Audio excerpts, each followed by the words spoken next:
Beda. Ini apa kok kalau boleh tahu kok? Ini yang disebut dengan kitabnya orang Kristen. Ya. Kitabnya Kristen. Kaum Nasrani atau kekristenan lah. Ada Katolik, ada Protestan, ada Ortodok. Pokoknya kalangan Kristen lah gitu. Ini sebelumnya minta maaf karena saya kan memang selama ini kan fokusnya tuh memang dakwahnya ke teman-teman Muslim aja kok, jadi nggak terlalu paham dengan hal-hal seperti itu. Jadi sekarang Koko ngajarin saya, gitu. Sharing lah, ngajarin. Ngajarin kita semua untuk memberikan informasi yang kita nggak tahu sebelumnya. Jadi kenapa kitabnya ada 3? Bedanya apa? Yang ditaruh sini 3, yang sisanya semua banyak loh. Oh, ada yang lagi. Masih banyak. Lagi. Itu kitabnya sama apa beda apa gimana? Isinya apa beda? Isinya kurang lebih sama, tetapi tahunnya beda. Tahunnya beda-beda. Dan kalau di Quran, nah saya pakai apa namanya? Istilahnya kita bicara Quran dulu nih ya. Iya. Di Quran kita semuanya tahu ada 114 surat. Betul. Di Indonesia 114 surat. Iya. Di Maroko? Iya sama. Seluruh dunia. Di Mesir? Sama. Seluruh dunia sama. Bunyinya juga sama. Oke. Variasi bacaan mungkin ada lah ya. Iya, itu karena pelafalan. Qiraah Sabah lah ya. Iya. Kalau di kekristenan itu macam-macam. Katolik itu nanti ada 73 buku atau 73 surat. 73 surat dalam satu buku. Kalau kita kan kenalnya di dalam Quran kan kita taunya surat. Iya. Di mereka bisa disebut buku atau kitab lah. Di dalam satu kitab ini 73 buku atau 73 surat. Kitab atau 73 surat. Oke. Gitu. Kalau yang Protestan itu 66 surat. Oh, beda. Yang Ortodoks 78 surat. Iya. Yang Ethiopia 81 surat. Ethiopia? Kristen Ethiopia. Oh, beda lagi. Ada gitu. Oke, terus? Nah, itu memang terjadi karena itu nama kitabnya adalah? Mereka sebut dengan, ini kita sharing ya supaya nggak apa namanya. Teman-teman ini ya informasi dan ilmu pengetahuan untuk kita semua ya. Oh, ini kitab berwarna merah nih. Ya, kalau yang ini kitabnya orang Katolik. Oke. Ini di sini ada 73 kitab. Mereka sebutnya Alkitab atau kitab suci. Alkitab, oke. Ya. Terus ada juga mereka nanti ada yang sebut dengan Injil. Ini kitabnya siapa? Ini kalau yang ini punyanya Protestan. Yang mereka sebut Injil itu ada di dalam sini ada 4 kitab yang disebut dengan Matius, Markus, Lukas, Yohanes. Surat. Okay. Ini surat atau kitab. 4 surat ini sama orang Kristen disebut Injil. Oke. 4 ini ada di dalam sini. Oh, oke. Ya. Satu buku ini mereka sebut dengan Alkitab. Oh, tapi lebih tebal kitabnya teman-teman Katolik ya? Ya, karena di Katolik ada 73 kitab, di Protestan ada 66 kitab. Kenapa bisa berbeda? Maksudnya kenapa bisa berkurang? Ya, yang Protestan itu menolak 7 yang ada di sini karena dianggapnya itu bukan diilhami Roh Kudus atau dianggap bukan firman Tuhan gitu. Hanya cerita sejarah gitu. Ya. Jadi kalau yang Protestan 66 menolak 7 dari Katolik, yang Katolik menolak 5 dari Ortodoks, yang Ortodoks menolak 3 dari Ethiopia gitu. Kok Doni tahu sih? Ya. maksudnya mempelajari yang mana satu? Apa semuanya dipelajarin? Kok Doni dulu yang mana?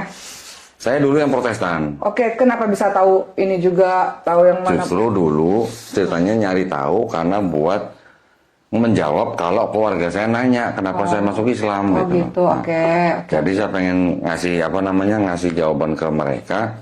Ini loh, karena kitabnya orang Kristen itu ternyata ada masalah seperti ini. Gitu. Oke. Ternyata yang nanya dari sekian banyak di anggota keluarga saya, yang nanya cuma kakak perempuan.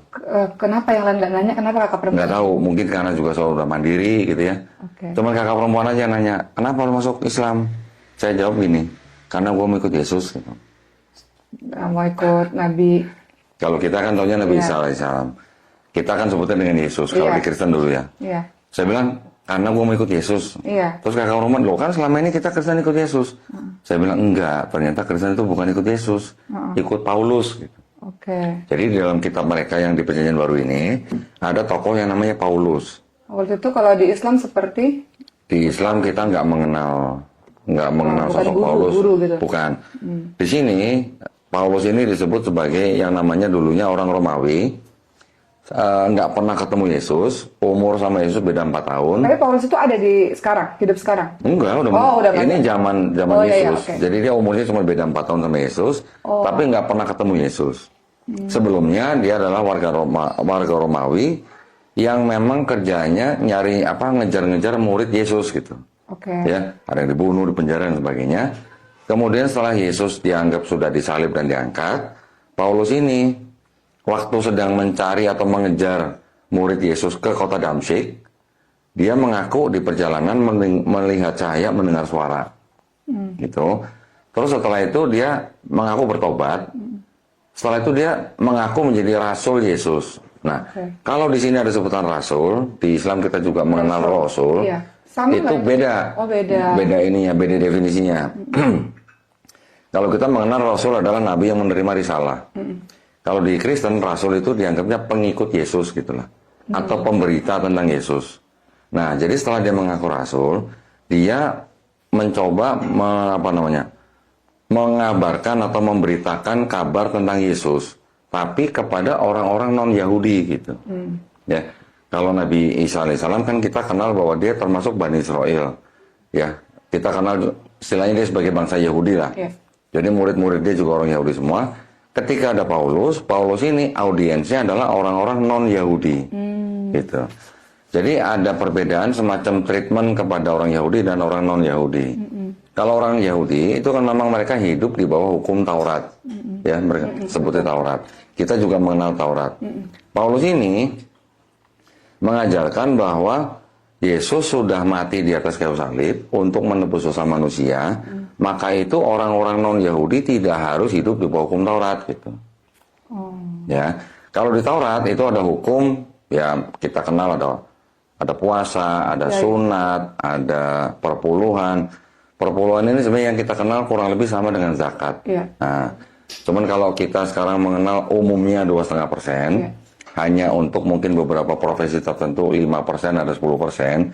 Kalau yang perpuluhan itu 10% semuanya. Tapi ini hukum yang berlaku atas bangsa Israel atau bangsa Yahudi. Nah, yang Paulus ini mengatakan bahwa karena orang yang di luar Yahudi ini istilahnya tidak harus hidup di bawah hukum Taurat, makanya tidak perlu sunat. Dan Paulus juga bilang semua makanan halal gitu. Makanya orang Kristen sekarang, zaman sekarang pada umumnya masih makan babi, gitu kan. Terus ada yang mungkin disebutnya tidak konsisten begini. Sunatnya nggak boleh. Yang di bawah hukum Taurat kan dibilang sudah dibatalkan. Tetapi perpuluhannya masih jalan untuk gereja tertentu gitu. Tidak kayak sedekahnya gitu ya. Zakat bukan sodako ya. Kalau sodako. Berarti kalau zakat wajib bagi yang mampu ya. Wajib. Kalau sodako itu kan yang sukarela, seikhlasnya atau infak. Itu istilahnya lain lagi, bukan perpuluhan tapi kolektor. Nah, gitu. Jadi memang ya sejarahnya memang ternyata kekristenan itu separuh atau bahkan 2/3 dari kitab ini ternyata boleh dikatakan bukan milik kekristenan gitu. Tetapi milik kitabnya orang Yahudi. Koko tuh bisa akhirnya dapat semua informasi ini, referensi belajar itu gimana? Kalau boleh tahu. Macam-macam banyak. Kan sumber tuh kan macam-macam kan kalau maksudnya. Sampai Kodon itu bisa akhirnya dapat satu kesimpulan dan dapat bicara seperti jadi itu. Memang kadang ya kalau kita cuma membandingkan misalnya kan kita juga harus tahu dong. Quran dulu tuh disusun bagaimana, bisa menjadi mushaf bagaimana. Saya juga mempelajari ini bagaimana dulu istilahnya dikanonisasi. Kalau Quran kan dikodifikasi.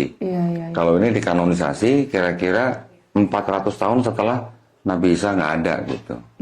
Nah ini kitab yang baru apa gimana? Maksudnya kitab yang Kodon dibeli sekarang atau kitab berapa puluh tahun yang lalu apa gitu? Macam-macam. Jadi yang saya pegang itu ada yang terbitan baru kayak gini 2011, ini 2009.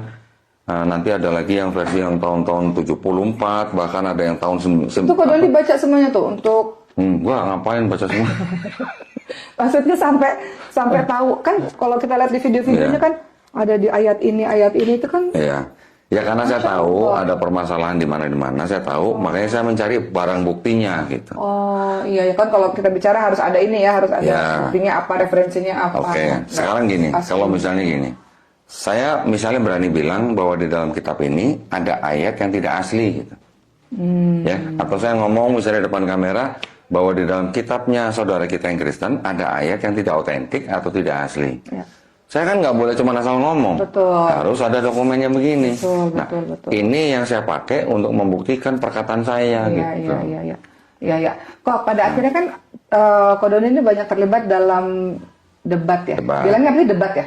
Iya, kita sebut debat aja. Bukan dialog, interfaith dialog bukan ya? Dialog boleh, tapi kalau saya memang lebih senang dengan debat aja. Nah itu debat itu banyak ya, maksudnya di Indonesia ini rutin ya diadakan debat-debat antar agama itu. Memang itu sudah jadi satu hal yang rutin dilaksanakan. Sebenarnya sudah lama diadakan di Indonesia. Memang kalau saya lihat memang belakangan ini tidak banyak yang debat secara tatap muka. Betul. Sekarang kebanyakan orang debat online. Iya.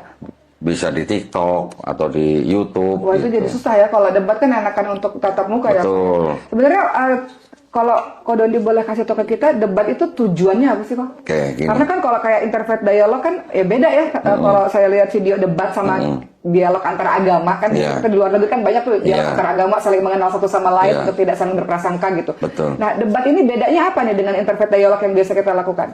Kalau saya kan bergabung di sebuah yayasan, Yayasan Pembina Mu'alaf Tauhid. Ya. Yayasan kami ini memang selain daripada membina para mu'alaf, kami juga menempuh jalur pemikiran. Kami melakukan jalur pemikiran ini dengan menggunakan atau mempelajari ini ilmu yang disebut dengan ilmu kristologi. Ilmu kristologi ini atau dakwah kristologi ini kami menganggap atau kami memahami sebenarnya sama dengan dakwah yang dilakukan Rasulullah dan sahabat-sahabatnya, ya kan? Karena ketika Rasulullah masih hidup, beliau juga berinteraksi dengan orang Yahudi dan Nasrani. Betul. Berbicara tentang konsep ketuhanan. Betul. Berbicara tentang konsep keselamatan. Betul kan? Betul. Jadi kami juga menganggap bahwa dakwah kristologi ini adalah dakwah tauhid. Artinya dakwah yang mengajak orang untuk bertauhid. Ya. Jadi kalau kami melakukan debat dengan teman-teman kita yang dari kekristenan, terutama yang dari kalangan pendeta, itu tujuannya tidak lain, tidak bukan hanya untuk saling menyampaikan, saling mengenal, ya, juga untuk edukasi buat penonton, gitu. Betul, karena kan kalau di Islam kan tidak ada pemaksaan ya, Pak. Betul. Ya? Mau peluk agama. Kami tidak pernah punya niatan untuk memualafkan siapa-siapa. Betul, menyampaikan. Ini hanya debat yang ilmiah, yang tidak hanya asumsi, tapi ada dokumennya, gitu. Betul. Makanya saya tidak menempuh debat online, karena saya ingin kita bisa saling mengenal lebih dekat. Dengan membuka kitab-kitab gitu yang ada gitu.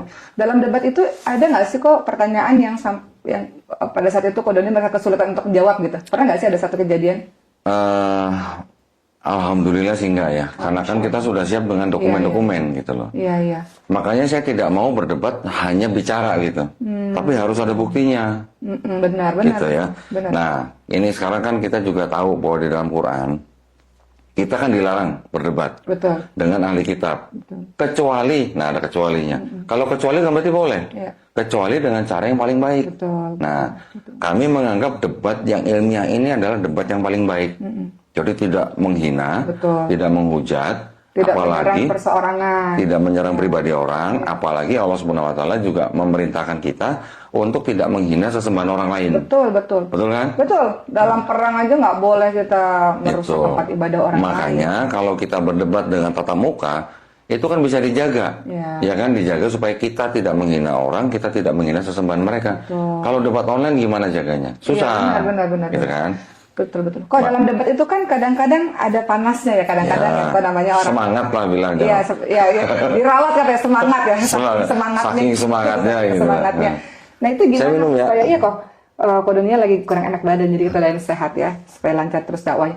Jadi ketika debat tuh berapa kali kan ya terlalu bersemangat sehingga gimana caranya supaya kita bisa tetap stabil, tetap tenang dalam menyampaikan, tetap fokus dengan materi yang ingin kita sampaikan gitu. Kadang-kadang kan banyak orang juga kadang-kadang kan mudah terpancing seperti apa gitu kok. Kalau saya selama agama saya tidak dihina, selama nabi saya tidak dihina, ya saya tidak akan emosi. Oke. Karena kita sudah bacakan aturannya nih kalau debat nih.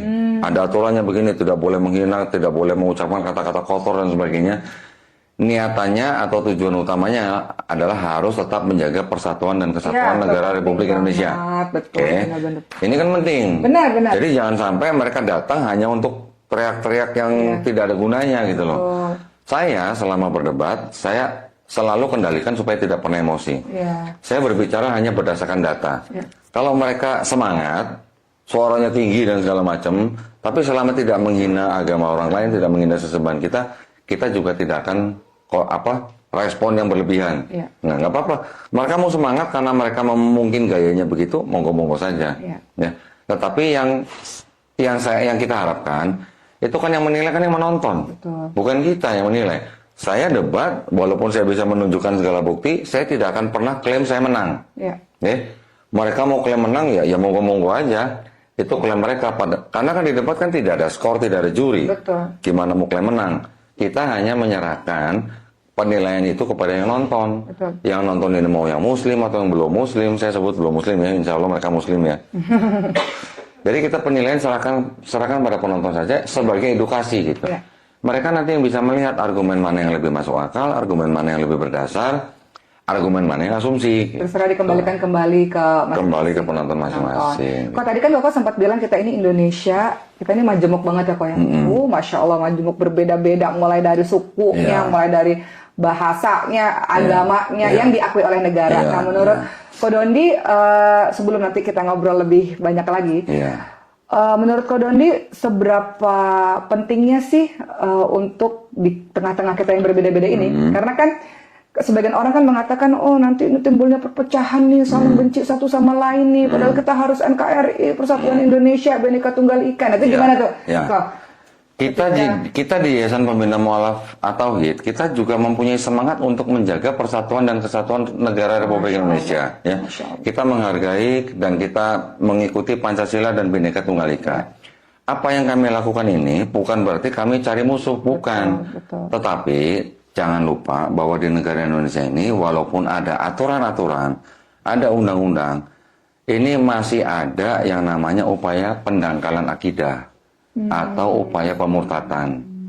Itu masih ada. Oh, nanti boleh diceritain ya kok, maksudnya supaya kita tahu apa yang... Ya, mungkin Mbak Oki belum pernah dengar atau belum pernah lihat video-video di mana ada pihak-pihak tertentu dari agama tertentu, ya karena kita sekarang ngomongin sudah Islam dan Kristen. Saya berani mengatakan memang di pihak Kristen itu masih melakukan upaya-upaya pemurtatan. Karena memang agama Kristen dan agama Islam, walaupun kita ini sama-sama agama misi, tetapi ada bedanya. Kalau Islam, kita memang juga mengajak orang untuk masuk agama Islam. Kita berdakwah tidak hanya kepada umat Islam, tapi juga kepada orang yang belum Muslim. Mengenal Allah. Iya, untuk mengenal Allah Subhanahu Wa Taala. Tetapi di dalam Islam kan juga ada yang namanya lakum dinukum waliyadin. Kita juga mengenal yang namanya la ikraha fiddin. Yang tadi lakum dinukum waliyadin untukmu agamamu, untuk agama kita gitu. Jadi ya silahkan.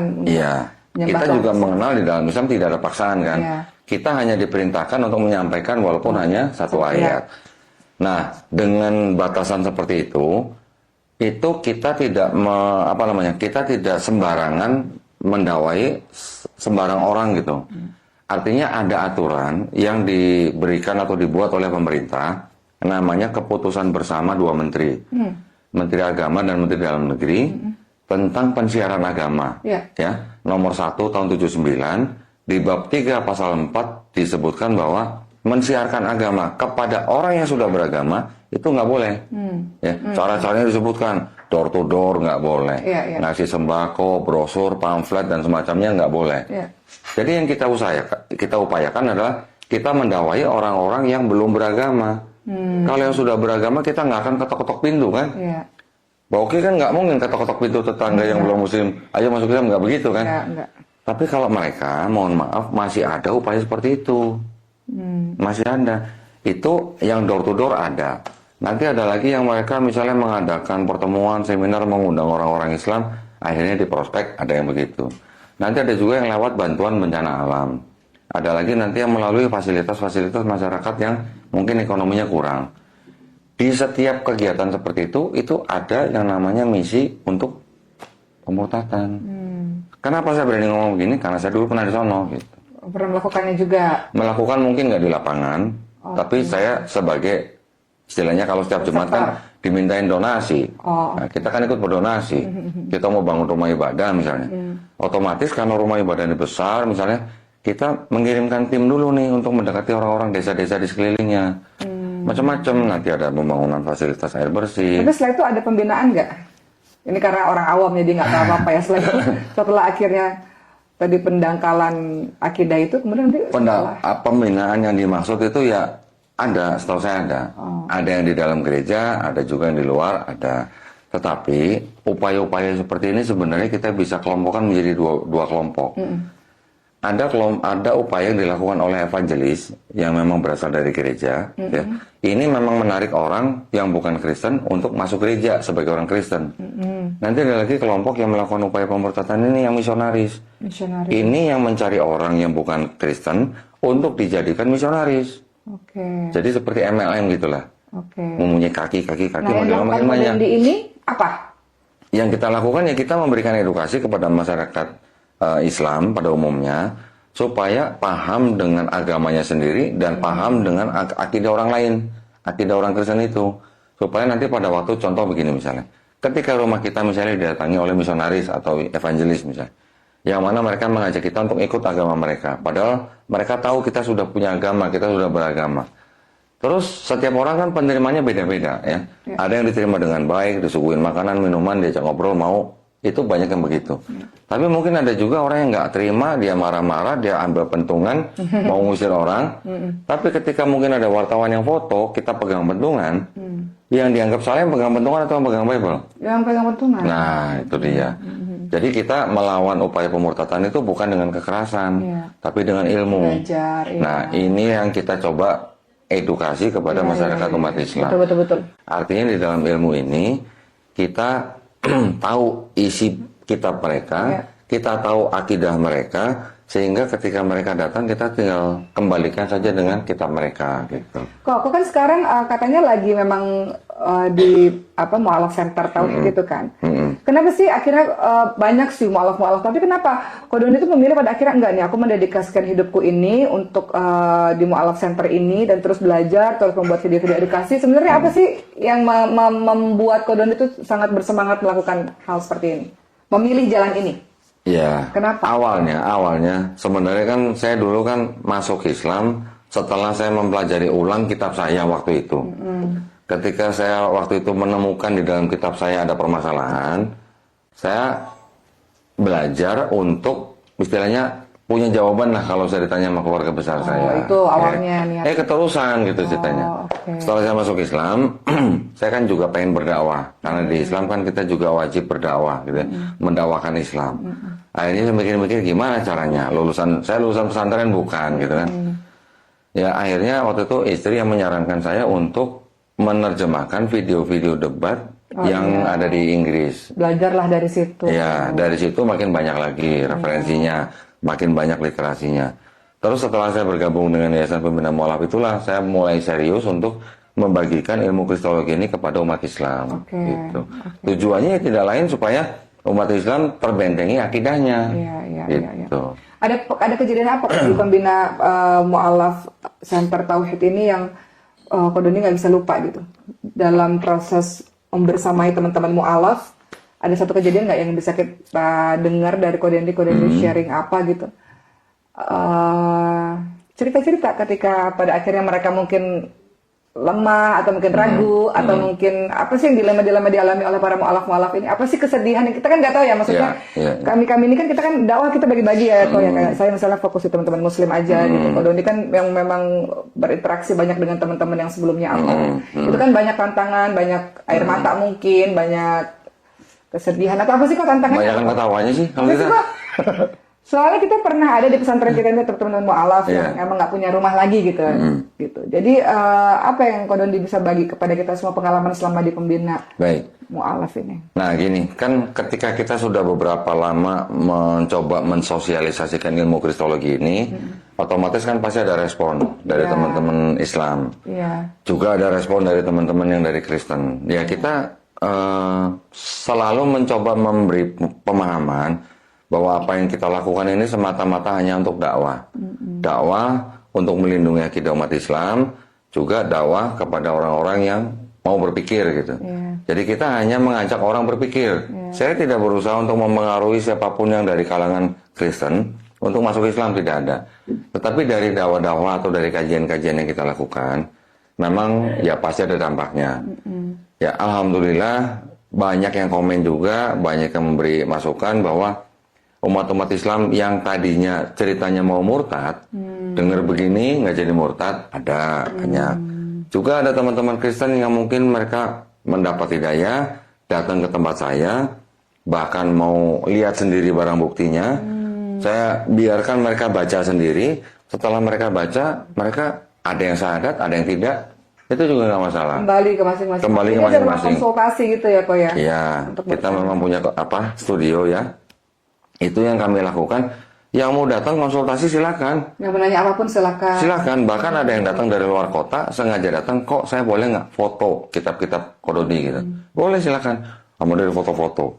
Habis foto, dia bikin karya tulis.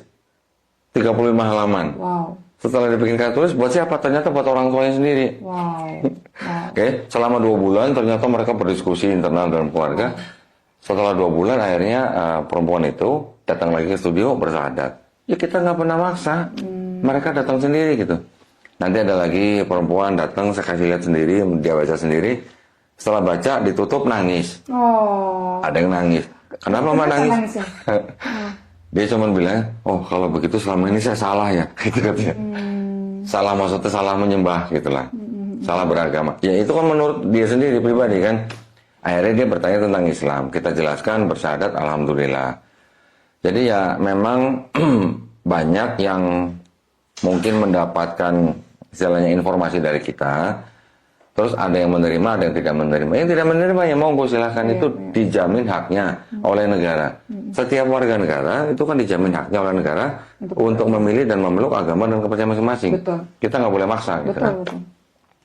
Nanti ada lagi keluarga misalnya suami istri bawa anak yang ada yang mau murtad, bahkan ada yang sudah murtad. Ya kita hanya bisa apa? Iya, ada juga yang kayak gitu ya. Iya, saya juga hanya bisa memberitahukan kepada orang tua tersebut di negara kita ada hukum. Ada undang-undang. Orang tua pun tidak boleh melarang anaknya untuk memilih dan menjalankan agama pilihannya. Betul. Ya, betul. Mau dari pihak Muslim maupun Kristen itu sama-sama nggak boleh. Tetapi memang masih banyak orang-orang dari kalangan Kristen yang anaknya pindah agama, itu keluarganya seperti berusaha untuk menghalangi, bahkan sampai secara fisik, bahkan sampai ada yang dipasung, dikurung. Ada yang begitu, ada. Dan itu kalau dari Mu'alaf Center melakukan sesuatu, Kita melakukan mediasi kepada keluarganya. Kadang kita juga minta bantuan dari instansi atau perangkat pemerintah, kita lakukan seperti itu. Ada juga yang misalnya dia masuk Islam, nggak bilang sama orang tuanya. Ketika orang tuanya tahu, dikurung di rumah. Kita minta tolong misalnya dari KNAP atau mungkin dari lembaga lain, bantu dibebaskan karena anak ini kerja di luar kota, ya ini yang dilepas. Tapi tetap aja ada yang sampai disusul, dibawa ke gereja, disidang sama pendeta gitu misalnya. Ada yang sampai begitu. Sampai tengah malam mau dibawa pulang lagi ke kampung misalnya. Anak ini padahal kerja di situ, jadi sampai dilarang kerja. Itu ada yang begitu. Ya kita juga banyak lakukan. Ya urusannya Mu'alaf Center ya. Ya akhirnya yang seperti itu masih bisa kita selesaikan dengan baik lah. Ada lagi nanti yang diusir, kita tampung. Tetapi kita juga selalu mengajarkan kepada mualaf-mualaf juga begini, Mbak Oki. Di Islam, kita mengajarkan setiap anak harus hormat kepada orang tuanya. Iya, betul, betul. Bahkan kita mengetahui bahwa seorang anak harus menghormati ibunya 3 kali lebih tinggi daripada ayahnya. Bahkan kita cuma ngomong aja nggak boleh, gitu ya. Itu yang saya tanamkan kepada mualaf-mualaf yang terbuang dari keluarganya. Jadi yang pertama kali harus dilakukan oleh mualaf ini apa? Harus bisa menunjukkan akhlak dan adab Islam kepada orang tuanya. Karena dakwah itu nggak hanya lisan, dari perbuatan. Betul, supaya mereka melihat. Jangan seperti saya dulu. Saya dulu 7 tahun untuk masuk Islam, butuh 7 tahun karena saya salah mengamati. Yang saya amati orangnya. Ya. Yang saya amati muslimnya, bukan Islamnya. Betul. Ya karena kita negara mayoritas Islam. Jadi kalau yang buruk-buruk orang Islam ya karena mayoritasnya orang Islam di Indonesia gitu. Ya, jadi ketika saya berusaha mengajari mereka untuk berbuat baik kepada orang tuanya, alhamdulillah ada yang berhasil. Ada yang sampai sekarang belum berhasil juga ada. Ya, misalnya contoh setelah ada salah satu mualaf saya sudah dibuang beberapa bulan ikut saya. Begitu ibunya menghubungi dia, ya lewat pesan, saya langsung suruh mualaf ini pulang. Kamu segera pulang, temuin ibu kamu, cium tangan ibu kamu kalau perlu, saya bilang gitu. Akhirnya ya kembali, ada yang sampai kembali baik, tapi juga ada yang sampai sekarang nggak kembali juga ada. Jadi macam-macam, memang persoalannya beda-beda. Tinggal bagaimana kita bisa membantunya di mana gitu. Bahkan sampai ada yang dituntut ke polisi juga ada. Kita sediain pengacara gratis. Sampai hal-hal seperti itu kita harus lakukan gitu, Mbak. Yang masuk Islam cowok sudah sunat belum? Belum. Tunggu di rumah kita sunat, kita kirim juru sunat ke rumah gratis. Terus yang laki perempuan untuk belajar Islamnya kita juga kirim guru privat ke rumah gratis, belajar fikih private. Tapi Kita yang bayar. Kalau misalnya Koko mau, kami ini pesantren ada unit pelayanan masyarakat untuk ngajar ngaji kemanapun, gratis. Jadi kita udah ngajar di penjara, sekarang ngajar di bawah jembatan, ngajar di mana-mana. Jadi kalau mualaf center butuh, boleh. Habis ini kita bicarain ya. Jadi kita juga sudah bekerja sama dengan lembaga kursus privat, yang mana mereka tahu posisi gurunya ada di mana. Jadi ketika ada mualaf kita yang membutuhkan guru privat, kita tahu guru yang terdekat dengan rumah dia mana. Kita tinggal atur guru yang dekat gitu supaya mudahlah ke rumah mualafnya. Belajar di rumah, belajar fikih, belajar akidah, belajar ikro, semuanya gratis. Kita yang tanggung. Gitu. Tadi kan kita udah ngobrolin banyak hal ya tentang umat, tentang yang lain-lain. Sekarang saya mau ke Kodondi aja nih. Apa tuh? Obrolannya. Setelah Kodondi masuk Islam, kan Kodondi akhirnya jadi belajar Islam tuh ternyata luar biasa ya, dibahasnya banyak ya. Maksudnya ya Quran kita bahas secara global, tapi kan ada hadis yang bahas secara detail, segala hal ada di situ. Yang kalau kita belajar sungguh-sungguh pasti akan terjadi perubahan akhlak ya. Bahwa Islam mengajarkan banyak hal ya. Maksudnya saya sering dengar juga Kodondi bilang kita bunuh semut aja, saya bunuh semutnya mikir berapa kali gitu ya. Sama kayak kita nggak boleh ngerusak tanaman dan sebagainya gitu. Nah dari Kodondi sendiri, dari semua ajaran Islam yang begitu komprehensif, apa sih yang beberapa dari ajaran Islam yang menurut Kodondi berubah banget dari Kodondi yang sebelumnya dan sekarang? Dari sisi yang mana nih? Yang paling mempengaruhi saya tentang Islam adalah bahwa di Islam itu tidak ada yang namanya rasis. Tidak ada diskriminasi. Saya nggak mengatakan agama lama saya agama rasis, bukan. Tetapi kita melihat kalau dari fakta, dari sejarah, agama apa yang menghilangkan perbudakan paling akhir? Paling akhir. Nah, kalau Islam justru agama yang pertama kali menghilangkan perbudakan. Iya betul. Kan? Benar. Sebelumnya banyak perbudakan, Islam Quran ketika diturunkan perbudakan sudah ada. Betul. Perbudakan sudah menjadi sendi ekonomi masyarakat pada saat itu. Di Arab ya. Jadi ketika kalau langsung dihilangkan kan pasti otomatis merusak sendi ekonomi kan pasti kan. Betul. Tetapi dengan hukum Islam perbudakan itu akhirnya bisa hilang dengan sendirinya. Contoh misalnya orang melakukan pelanggaran apa misalnya dalam ajaran Islam. Salah satu punishment-nya adalah dengan membebaskan budak atau memerdekakan budak. Bahkan budak juga boleh dinikahi. Kenapa boleh dinikahi? Karena ketika dinikahi anak budak itu sudah bukan budak lagi. Betul kan? Dengan cara-cara seperti itu yang dilakukan dalam Islam, akhirnya budak hilang dengan sendirinya. Kita masih bisa melihat dari fakta sejarah bahwa agama yang disebut agama Kristen ini masih mempraktekkan perbudakan bahkan di abad 18-19. Saya punya Bible namanya The Negro Bible. The Negro Bible. Apa maksudnya? Itu adalah Bible yang khusus disusun untuk istilahnya untuk budak-budak di Amerika Latin pada abad 19. Beda isinya. Isinya adalah dari Bible yang standar itu banyak yang dibuang-buang. Banyak yang dibuang-buang yang mungkin berurusan dengan masalah perbudakan atau masalah dengan majikan dan tuannya, majikan dan hambanya, itu dibuang-buang sehingga ini yang dipakai untuk orang-orang budak itu. Tujuannya supaya mereka nggak berontak. Gitu. Nah, beda jauh dengan Islam. Ketika Islam turun, tidak lama setelah itu ya mungkin dalam proses beberapa tahun, mungkin puluhan tahun, perbudakan hilang dengan sendirinya. Di dalam Islam sudah tidak lagi mengenal perbudakan gitu. Semuanya sama di hadapan Allah kecuali takwanya aja. Jadi yang paling mengena kepada saya adalah di dalam Islam tidak ada yang namanya rasis, tidak ada yang namanya diskriminasi. Yang paling masuk ke dalam pemikiran saya adalah khutbah daripada Nabi Muhammad SAW terakhir sebelum beliau wafat. Ya. Orang Arab tidak lebih baik daripada orang non-Arab. Betul. Orang non-Arab tidak lebih baik daripada orang Arab. Ya. Yang terbaik dari mereka adalah takwanya. Ya. Jadi orang mau sipit, mau keriting, mau kribo, segala macam, mau kulit warna apapun, semuanya sama di mata Allah Subhanahu wa Ta'ala. Betul. Yang berbeda hanya takwanya, kan gitu. Nah itu berarti agama yang memang berdasarkan daripada iman si penganut gitu loh. Ya. Iman penganut ini, saya mau bertakwa, saya akan mempunyai nilai lebih di mata Allah Subhanahu wa Ta'ala. Kalau orang dengan ras tertentu yang bisa merendahkan orang lain atau membuat kelas-kelas tertentu untuk orang-orang sesama manusia, buat saya sudah bukan ajaran agama, bukan ajaran yang menciptakan manusia. Wow. Itu yang paling penting buat saya gitu ya. Oke. Ya, tiap orang ini ya ada yang Walaupun di dalam agama ini mereka sering membuat label bahwa ini adalah ajaran kasih. Iya. Oke. Pernah dengar. Ya. Bukan pernah sering. Ada bahkan istilahnya kalimat-kalimat yang mungkin kita pernah dengar, kalau ditampar pipi kanan kasih pipi kiri. Tapi dari setiap orang Kristen yang sering saya ketemuin di studio saya, ketika saya tanya, kamu menjalankan nggak kalau ditampar pipi kanan kasih pipi kiri? Oh enggak. Kenapa? Tonjok lah kali gitu kan. Apa mungkin itu oknum kali? Maksudnya perseorangan aja, ajarannya begitu. Nah gini, sebenarnya kalau ajaran pendetanya yang disebut dengan tampar pipi kanan kasih pipi kiri, itu artinya tidak boleh membalas kejahatan dengan kejahatan. Iya. Oke, itu baik. Iya. Ya. Bedanya dengan Islam, kalau kita boleh membalas yang setimpal, boleh, tetapi memaafkan lebih baik. Ya. Tetapi kalau kita dizolimi, apakah kita mau diem saja? Oke, dalam konteks keluarga mungkin masih bisa dijalankan.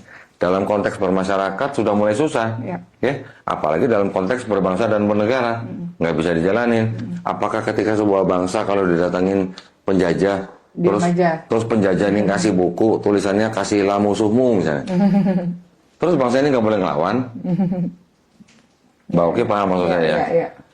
Ini kan juga dibawa oleh bangsa kolonial dulu, zaman dulu, ya kan? Portugis dan Belanda. Ketika mereka datang menjajah bangsa yang belum merdeka, mereka memberikan buku ini, isinya kasihilah musuhmu. Gitu. Lah musuhnya bangsa itu siapa? Kalau bukan penjajah. Jadi kan seolah-olah ini kayak seperti alat untuk supaya orang yang dijajah itu tidak melawan gitu loh. Sama seperti kasusnya yang tadi, yang Negro Bible itu. Gitu. Itu masih ada tuh Negro Bible sampai hari ini? Tapi kalau sekarang sudah tidak dipergunakan lagi, kan karena memang perbudakan sekarang masih ada Bible lagi tuh kok. Boleh, ini hanya beberapa contoh. Itu kitab lagi? Iya. Beda atau sama? Dengan yang ini maksudnya? Beda versi dan juga beda kepemilikan gitu. Nanti saya bisa jelasin satu-satu lah. Oke. Ya. Banyak bukunya ya, Ko Dondi ya, Masya Allah. Kok, bedanya kok? Gini, ini yang mau saya perlihatkan di sini adalah, tadi kan saya bilang bahwa 2/3 kitab ini kan sebenarnya bukan punya Kristen. Karena berasal dari mana? Berasal dari kitabnya orang Yahudi. Oh, ini kitab apa? Ini yang disebut dengan kitab Tanakh. Apa itu? Tanakh itu singkatan dari Torah, Nevi'im, Ketuvim. Bahasanya bahasa Ibrani. Bahasa Ibrani. Ini disusun kira-kira abad ke-5 sebelum Masehi. Nemu aja kitabnya? Dari mana? Berburu. Oh, luar biasa. Ya, jadi Kok Dondi ngerti nggak baca itu? Saya sempat belajar bahasa Ibrani, tetapi saya berpikir gini, oke, belajar bahasa Ibrani, bisa bahasa Ibrani, itu bagus. Sahabat Nabi juga ada yang disuruh belajar bahasa Ibrani kan. Tetapi buat saya, kalau kita fokus ke bahasa Ibraninya, nanti materi kita tidak bisa banyak gitu ya. Karena alhamdulillah saya sudah diberikan kursus bahasa Inggris dari kecil, saya paham bahasa Inggris. Jadi saya lebih banyak mencari materi yang dalam bahasa Inggris gitu. Tapi ya saya cuma tahu sedikit-sedikit aja. Kitab ini ditulis dalam bahasa Ibrani, ini miliknya orang Yahudi, disusun kira-kira abad ke-5 sebelum Masehi. Sampai sekarang masih dipakai. Ini yang diterjemahkan menjadi bahasa Yunani. Yang ini. Kitab ini namanya Septuaginta. Apa itu? Septuaginta, kitab terjemahan dari sini. Oke. Ini dalam bahasa Ibrani diterjemahkan menjadi bahasa Yunani. Kemudian ini waktu itu diterjemahkan di Alexandria, Mesir. Yang memerintahkan namanya Raja Ptolemy II. Raja Ptolemy ini kan bonekanya dari Raja Alexander Agung dari Yunani. mereka kan Alexandria ini kan dianggap sebagai pusat ilmu pengetahuan, pusat perpustakaan. Ya, betul. Kira-kira di awal abad ketiga sebelum Masehi kan sudah dibangun perpustakaan-perpustakaan. Ya. Raja Ptolemy II ingin punya kitabnya orang Yahudi, tapi yang dalam bahasa Yunani. Ini diterjemahkan menjadi ini. Nah, ini beredar terus sampai akhirnya di akhir abad keempat Masehi ya. Jadi udah berapa tahun tuh? Udah hampir 1000 tahun ya. Baru menjadi separohnya kitab orang Kristen. Orang Kristen punya kitab sendiri yang ditulis kira-kira di awal pertengahan abad pertama sampai abad kedua. Ini itu diambilnya dari sini? Bukan, ini ditulis sendiri. Yang nulis ini kalangan Kristen. Ini disebut Perjanjian Baru. Perjanjian Baru, ya. Di akhir abad keempat, yang ini yang bahasa Yunani disebut sebagai Perjanjian Lama. Oh, baru tahu. Sering dengar sih Perjanjian Baru, Perjanjian Lama. Ya. Yang ini disebut Perjanjian Lama ditempel dengan Perjanjian Baru. Inilah menjadi kitabnya orang Kristen. Oh gitu. Nah, yang ini Perjanjian Lama, ini Perjanjian Baru. Masalahnya apa kalau ini jadi Perjanjian Lama dan ini Perjanjian Baru? Bedanya apa dengan ini? Gitu. Di dalam sini itu konsep ketuhanannya bisa dikatakan monoteis, tauhid. Oke. Terus di sini juga mereka punya yang namanya konsep keselamatan yang mirip dengan Islam, bertobat baru selamat. Gitu. Kemudian di sini juga ada konsep yang disebut dengan konsep Mesias. Mesias itu kita mengenalnya dengan Isa Al-Masih. Al-Masih dalam bahasa Ibrani-nya adalah Mesias. Tetapi konsepnya bedanya gini. Kalau Mesias yang di sini, itu selain bisa imam, bisa raja, bisa nabi. Jadi mereka mengetahui bahwa nanti akan ada raja untuk bangsa Israel di suatu masa yang disebut masa itu adalah masa utopia. Masa yang tidak ada perang. Masa sudah semua, bahkan manusia bisa berteman dengan singa gitu. Itu ada seperti masa yang disebut dengan seperti itu. Konsep Al-Masih di kita, Isa Al-Masih disebut sebagai Mesias, tapi konteksnya adalah Nabi yang diberikan kekuatan untuk membuat mukjizat dengan cara mengusap. Gitu. Itu kalau Al-Masihnya Nabi Isa. Perbedaannya apa ketika dari sini menjadi ini? Oleh orang Kristen, yang ini terjemahannya diresensi. Kalau yang tadinya menerjemahkan ini orang-orang Yahudi di Alexandria, ketika di abad kedua, ketiga, keempat, terjemahannya diresensi oleh bapak-bapak gereja pada saat itu, gitu. Ada bapak gereja Origen, Lucian, Hesesius, yang meresensi penerjemahannya, sehingga apa? Sehingga ini seolah-olah berbicara tentang Yesus di sini, gitu. Kalau kita tanya ke orang Yahudi, di sini ada nggak nubuat buat Yesus? Nihil, nggak ada. Tetapi ketika di sini banyak sekali ayat-ayat, bahkan dikatakan ratusan, yang disebut menubuatkan Yesus di sini. Gitu. Itu yang menjadi masalah.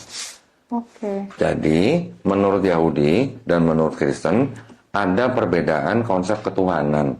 Walaupun kitabnya Yahudi dipakai menjadi separuhnya Kristen, supaya terlihat Kristen monoteis, tapi sebenarnya konsep Tuhan Kristen itu tidak sama dengan konsep Tuhan di sini. Karena kalau di sini dikatakan Tuhan bukan manusia, Tuhan bukan anak manusia. Sama saja dengan lam yalid wa lam yulad. Di sini juga sama terjemahannya dalam bahasa Yunaninya. Tapi ketika masuk ke sini, Tuhan yang bukan manusia itu, Tuhan yang bukan anak manusia itu bisa jadi manusia Yesus. Kan sudah beda sebenarnya. Jadi kalau di dalam kitab sendiri, konsep Tuhan di sini dengan konsep Tuhan di sini sudah berbeda. Nanti ada lagi konsep keselamatan beda juga. Ini diajarin tuh ke teman-teman yang datang ke mualaf. Iya, saya ajarin. Alhamdulillah saya juga diamanahkan menjadi dosen di Sekolah Tinggi Ilmu Dakwah Muhammad Nasir di Bekasi. Oh, Masya Allah. Mahasiswa-mahasiswa itu semua dari luar daerah. Ya, 2 tahun pertama mereka mondok, 2 tahun kedua mereka harus mencari masjid untuk menjadi marbat atau imam di sekitar Bekasi. Mereka dikasih ilmu ini. Supaya nanti pada waktu mereka pulang ke daerah masing-masing bisa menjaga akidah umat Islam di sana. Wow, banyak ilmu ya. Hari ini saya belajar banyak banget yang saya nggak tahu. Ya mungkin teman-teman juga nggak tahu. Ini jadi satu informasi untuk kita semua. Penting bagi kita untuk tahu banyak hal ya.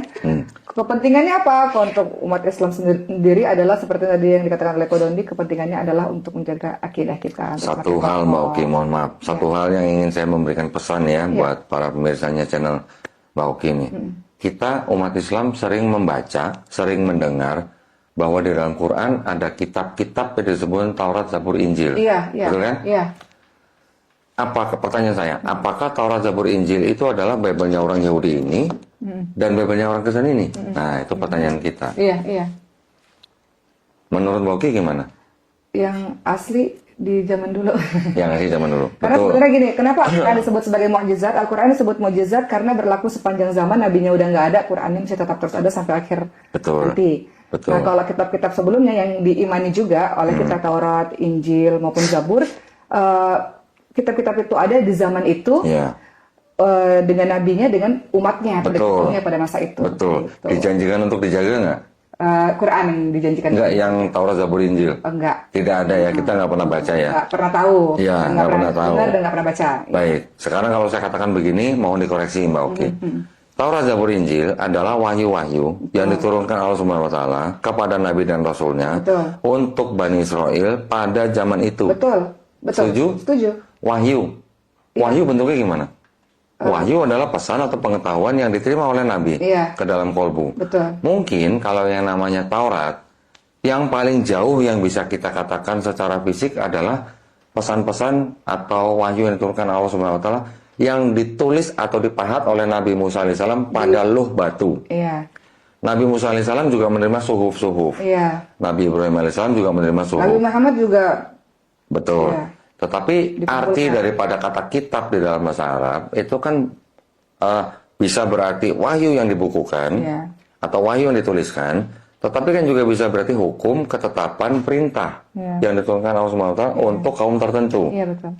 Jadi ketika wahyu itu masuk dalam kolbu Nabi, Nabi mengajarkan kepada kaumnya atau pada umatnya, itulah yang disebut dengan wahyu. Yang kepada Nabi Musa alaihissalam, kepada Bani Israel, itu adalah yang disebut dengan Taurat. Untuk Nabi Daud alaihissalam, Zabur. Untuk Nabi Isa alaihissalam, Injil. Ketika nabi-nabinya sudah nggak ada, kemana wahyunya? Nah, berarti kan ikut dengan nabi-nabinya. Pertanyaannya, apakah Taurat, Zabur, Injil itu ini dan ini? Gitu. Ini yang perlu kita perjelas kepada sahabat-sahabat muslim ya. Jangan sampai kita mengira, karena di dalam Quran kita juga sering membaca bahwa Quran membenarkan kitab-kitab yang diberikan sebelumnya. Ya, ada Taurat, Zabur, Injil. Orang Islam berpikir ini dan ini gitu. Ini yang saya ingin beritahukan kepada mereka. Saya bisa ngomong begini kenapa? Karena saya tahu ini ditulis kapan, ditulis oleh siapa, ditulis di mana, dan ini tidak ditulis oleh Nabi Daud alaihissalam dan Nabi Musa alaihissalam. Yang disebut Injil ini juga bukan wahyu yang diterima oleh Nabi Isa alaihissalam. Ya, siapa yang menulis dan segala macam kita bisa baca dari literasi di luar ini, gitu. Makanya Al-Quran dikatakan mukjizat juga salah satunya karena terjaga keasliannya, tidak bisa ditiru oleh manusia dan tidak bisa dibuat-buat oleh manusia dan terjaga melalui para penghafal-penghafal Quran. Gitu. Begitulah teman-teman semua. Panjang ya hari ini ya, Masya Allah. Terakhir, ini bonus. KS nih. Terakhir ini bonus ya, bonus buat Mbak Oki ini. Betul, kok.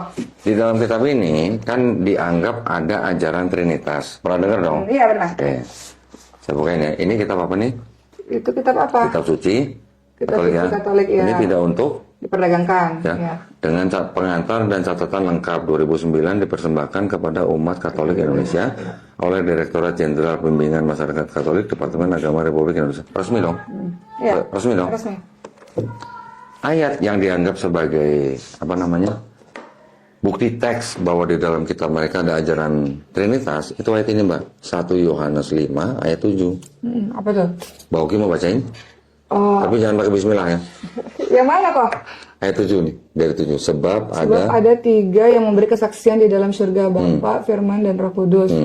Dan ketiganya adalah satu. Terus, sampai kata di bumi. Dan ada 3 yang memberi kesaksian di bumi. Ada catatan begini Mbak. Di sini kan ada yang disebut Bapa, Firman, dan Roh Kudus, dan ketiganya satu. Itu yang dianggap sebagai doktrin Trinitas. Ada catatan begini, ayat 7 sampai 8. Dari kalimat di dalam surga sampai kata di bumi, bagian apa nih? Bagian ayat ini tidak terdapat dalam naskah Yunani yang paling tua. Terus? Terus? Dan tidak pula dalam terjemahan-terjemahan kuno. Bahkan tidak dalam naskah-naskah paling baik dari Vulgata. Vulgata itu Bible dalam bahasa Latin di abad ke-4. Terus? Ini kiranya aslinya sebuah catatan di pinggir halaman salah satu naskah terjemahan Latin yang kemudian disisipkan ke dalam naskah-naskah oleh penyalin dan akhirnya bahkan disisipkan ke dalam beberapa naskah Yunani. Karenanya bagian ini pasti tidak asli. Tidak asli apa, Pak? Oh, ada tulisan ini ya? Ada. Nah, ini pernyataan atau catatan kaki yang memang ada di dalam kitab mereka sendiri. Oh. Tapi ini tidak untuk diperdagangkan. Artinya Tapi teman-teman semuanya baca kitab ini. Setelah saya punya ini, saya tunjukkan di YouTube. Maksudnya teman-teman kan kalau kayak Quran kan Kristen. semua Muslim punya dan baca. Berarti kalau teman-teman Yang juga. teman-teman Kristen bawa ke gereja yang ini. Oh. Yang tidak ada catatan seperti itu. Ini nggak ada catatannya. Tapi isinya tadi yang sama, tapi nggak ada Ayatnya catatan. sama, ayatnya sama, tapi di sini ada catatan kakinya, kayak semacam ada tafsirnya gitu lah. Atau ada asbabun nuzulnya gitu lah. Oke. Dan itu nggak cuma satu, Pak. Banyak yang begitu. Oke. Yang saya tunjukin ini satu. Ya, teman-teman semua ya. Oke, Masya Allah ya, hari ini belajar banyak banget, Masya Allah. Kadang-kadang kita ini sebagai seorang Muslim yang dari lahir nih malu ya, maksudnya malu lah kok. Karena kita lihat teman-teman mu'alaf ini memang, kita ini kan kayak Muslim, gimana ya, orang-orang yang ngerasanya Islam dari awal ini kan kayak kita nggak melakukan pencarian gitu. Enggak, gini. Ilmu ini yang disebut dengan ilmu kristologi ini fardu kifayah. Iya. Jadi ini bukan fardu ain lah ya. Iya. Tidak harus semua muslim belajar tentang ini. Tapi kita kan iri gitu, maksudnya dengan spirit teman-teman yang Memang saya nggak iri dengan bacaan Qurannya Mbak Oki. saling iri lah kita. Gitu kan? Ya, jadi Allah ya, jadi kadang-kadang kalau ngelihat teman-teman ini kan banyak ya teman-teman mu'alaf ini, Masya Allah, karena mereka melakukan pencarian ke sana kemari, belajarnya sangat banyak. Ini harusnya kita malu ya teman-teman semua, kita udah jadi Muslim udah berapa lama tapi ilmunya masih segitu-gitu aja. Mudah-mudahan hari ini mendatangkan pembelajaran bagi kita bahwa Islam nyuruh kita banyak belajar. Amin. Dengan apa yang dilakukan Godondi pada hari ini membuat kita jadi semakin semangat untuk terus menambah ilmu kita, Insya Allah. Untuk apa? Untuk kokoh dalam tauhid kita, Insya Allah. Dan juga untuk apa? Ya kita mengajak orang lain untuk mengenal Allah Subhanahu wa taala, tapi tidak ada paksaan di dalam Islam. Semua orang bebas memeluk agamanya masing-masing, tugas kita hanya menyampaikan saja. Ya, Gitu ya, Kok. betul. Makasih ya, Kok, pada hari ini. Sama-sama.